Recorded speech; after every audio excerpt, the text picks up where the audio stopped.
Assalamualaikum warahmatullahi wabarakatuh. Kembali lagi bersama saya Wira Wardana. Kali ini saya akan mereview sebuah buku yang berjudul Dunia Sophie.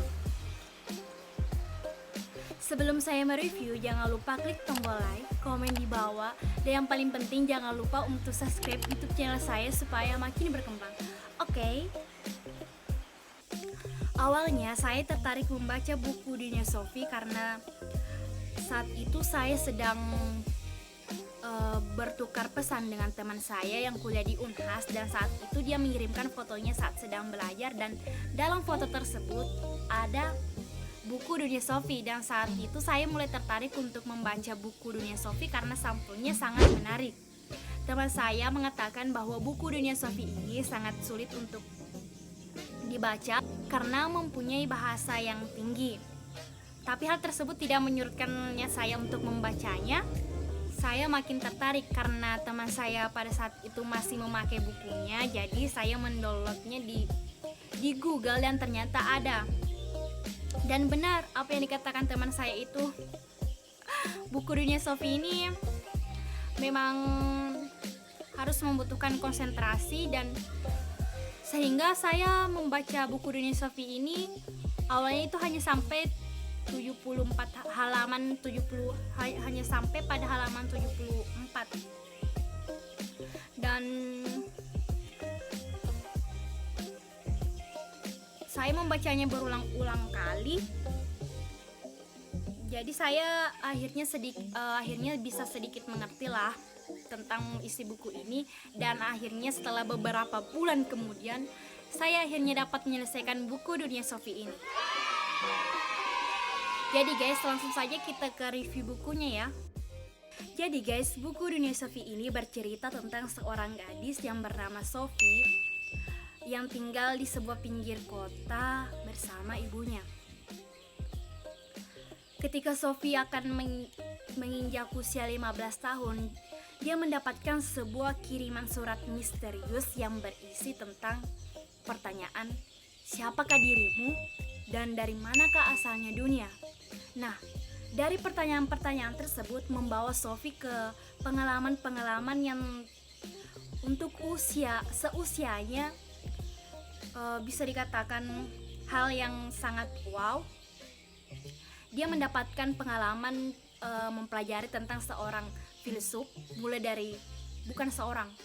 tentang filsuf mulai dari abad Yunani kuno sampai abad ke-21.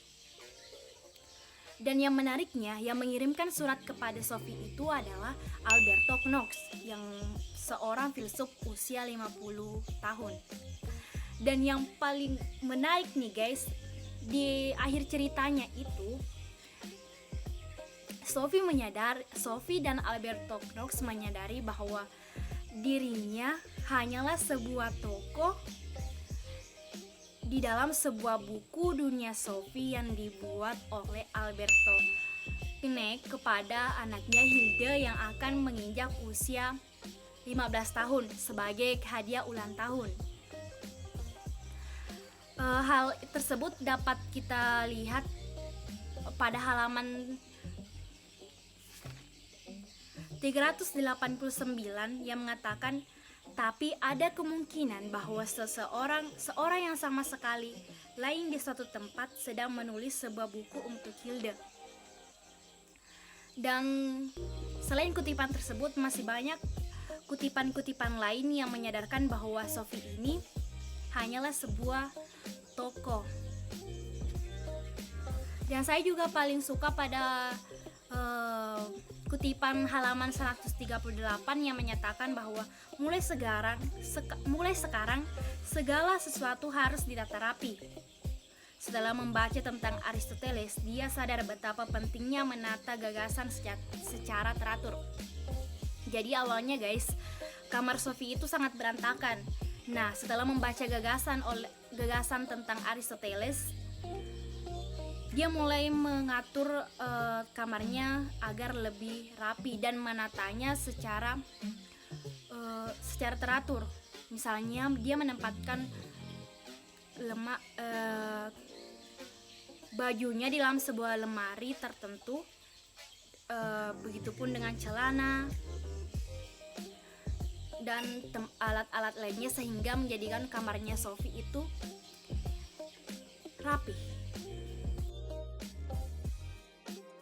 Ya oke guys, jadi cukup sekian ya review saya tentang buku Dunia Sophie. Semoga bermanfaat bagi kalian. Jangan lupa like apabila Anda menyukai video ini, komen di bawah tentang pendapat Anda tentang buku Dunia Sophie. Dan yang paling penting nih, jangan lupa untuk subscribe YouTube channel saya supaya makin berkembang. Sampai jumpa di video saya selanjutnya.